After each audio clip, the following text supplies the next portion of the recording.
जिस तरह से समाधान इज दैट फायदा, समाधान जो है ना वही फायदा है। जिस तरह से आप एक प्रोडक्ट को लेते समय उसकी कॉस्ट देखते हो, अगर आपको प्रोजेक्ट इवैल्यूएशन करना है, ऑर्गेनिक हो इनऑर्गेनिक हो कुछ फर्क नहीं पड़ता है, आपको क्या देखना है?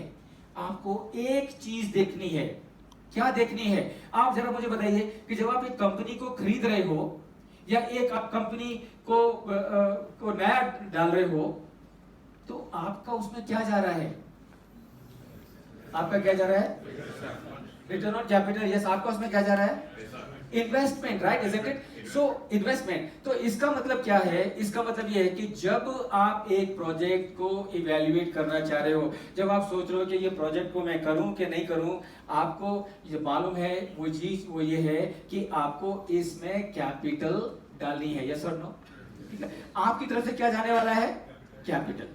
यानी कि आपको कोई भी प्रोजेक्ट आप ले, आप कोई बनी बनाई कंपनी खरीदे या नई कंपनी डालें, कुछ फर्क नहीं पड़ता है, अगर दोनों ही केस में आपको अपनी जेब से पैसा डालना होगा, isn't it?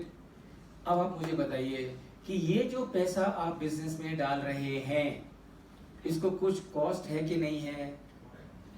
कॉस्ट है कि नहीं है? कॉस्ट है कि नहीं है? Very good. अब मुझे बताइए कि वो कॉस्ट क्या है? वो कॉस्ट क्या है? जब आप एफर्ट्स हैं, कैपिटल की कॉस्ट क्या है? इंटरेस्ट है, okay. Opportunity cost, very good, opportunity cost है, बहुत बढ़िया। Risk of course, very good, what else? Hard work है उसमें, okay, very good. What's in it for me? Yes. अब देखिए, सिंपल सा जो फंडामेंटल टूल है जो कि हम नहीं यूज करते क्योंकि हमने कभी उसके बारे में सोचा नहीं। और याद रखिए, जितने भी बिजनेस घाटे में जाते हैं, जितने बिजनेस चालू होने के बाद बंद होते हैं, उसका सबसे बड़ा कारण यह है कि उस ओनर ने इस चीज के बारे में सोचा नहीं, स्टडी नहीं किया, सोचा नहीं, और चूंकि सोचा नहीं इसलिए चीजें गड़बड़ होना शुरू हो जाती हैं। तो अब क्या है सबसे पहला चीज? सबसे पहली चीज ये है कि अगर मुझे एक बिजनेस चालू करना है, 100 करोड़ का इन्वेस्टमेंट करना है, तो मुझे सबसे पहले ये मालूम करना पड़ेगा कि ये 100 करोड़ के इन्वेस्टमेंट के पीछे मुझे कितना कॉस्ट पड़ रही है, राइट? सो अगर मैं 100 करोड़ डाल रहा हूं तो somebody very rightly said opportunity cost. Opportunity cost इसका मतलब क्या है? इसका मतलब ये है कि 100 करोड़ जो मैं डाल रहा हूं इसमें, अगर ये पैसा मैं कहीं और लगाता था तो मुझे कितना रिटर्न मिलता था? समझो वो रिटर्न 15% है। इसका मतलब क्या हो गया? इसका मतलब ये हुआ कि आप जो 100 करोड़ इस बिजनेस में लगा रहे हैं उसकी कॉस्ट आपको क्या है? आई कांट हियर यू, क्या है? कांट हियर यू, क्या है? कांट हियर यू, क्या है? 15%। That means 15। इसका मतलब क्या है? इसका मतलब ये है, कैन समबडी टेल मी इसका मतलब क्या है? अगर आपकी कॉस्ट 15% है और अगर आपको ये बिजनेस को एक्सेप्ट करना है, रिजेक्ट करना है, तो आप कैसे डिसाइड करेंगे? 15 के ऊपर मिलना चाहिए। Please join your hands and give him a big round of applause. Very good, very good. तो सिंपल सा फंडामेंटल है, और वो क्या है? वो ये कि अगर मैं 100 करोड़ लगा रहा हूं एक बिजनेस में और 15% अगर मेरी उसको कॉस्ट है, तो इसका मतलब ये बिजनेस है मुझे 15% से ऊपर रिटर्न देना चाहिए। अगर ये बिजनेस मुझे 15% से ऊपर रिटर्न देगा तो मैं इस बिजनेस को करूंगा, अदरवाइज मैं इस बिजनेस को नहीं करूंगा।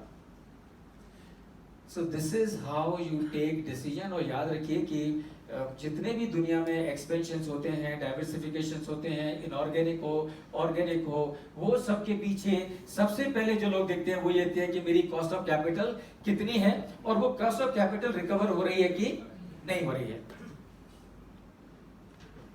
That is number one. And technical भाषा में अगर मैं आपको बताऊं तो टेक्निकल भाषा में उसको बोलते हैं कॉस्ट ऑफ कैपिटल एम्प्लॉयड। उसको टेक्निकल भाषा में बोलते हैं COCE, cost of capital employed. ये हो गया एक। इसका मतलब क्या है? इसका मतलब यह कि मुझे क्या पक्का करना है कि मेरी जो कॉस्ट ऑफ कैपिटल है, यानी कि जो मैं कैपिटल लगा रहा हूं, अगर उस पर मेरी कॉस्ट 15% की है तो मेरा रिटर्न ऑन कैपिटल कितना होना चाहिए? More than 15%, right? अब जरा समझ के लीजिए, उसको क्या बोलते हैं? उसको बोलते हैं रिटर्न ऑन कैपिटल एम्प्लॉयड, यानी कि ROCE. ROCE. So cost of capital employed and cost of return on capital employed. अब ये कॉस्ट ऑफ कैपिटल कैसे कैलकुलेट करते हैं और रिटर्न ऑन कैपिटल कैसे कैलकुलेट करते हैं, हम देखेंगे। पर मैं आपको छोटा सा एग्जांपल बताता हूं कि हमने बात करी वैल्यू क्रिएशन की।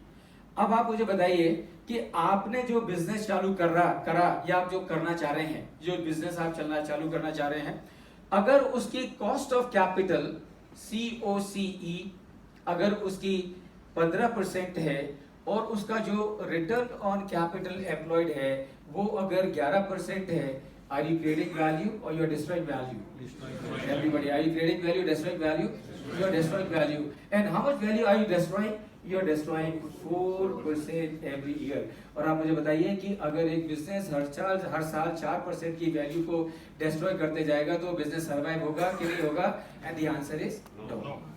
अगर आपकी रिटर्न ऑन कैपिटल एम्प्लॉयड आपके बिजनेस की 20% है और कॉस्ट ऑफ कैपिटल आपके बिजनेस की अगर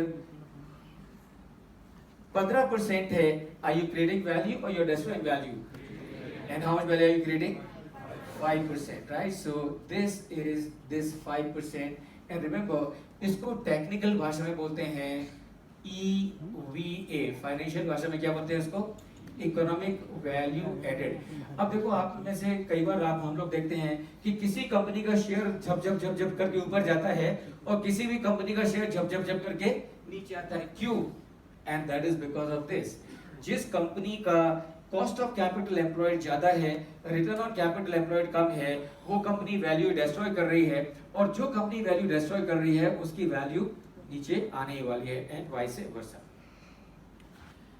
now let us understand one more number, and वो नंबर क्या है? इससे पहले मैं आपसे बात करूं उसके बारे में, तो मैं आपसे पूछना चाहूंगा, in case somebody wants to take a picture, you can please do it quickly.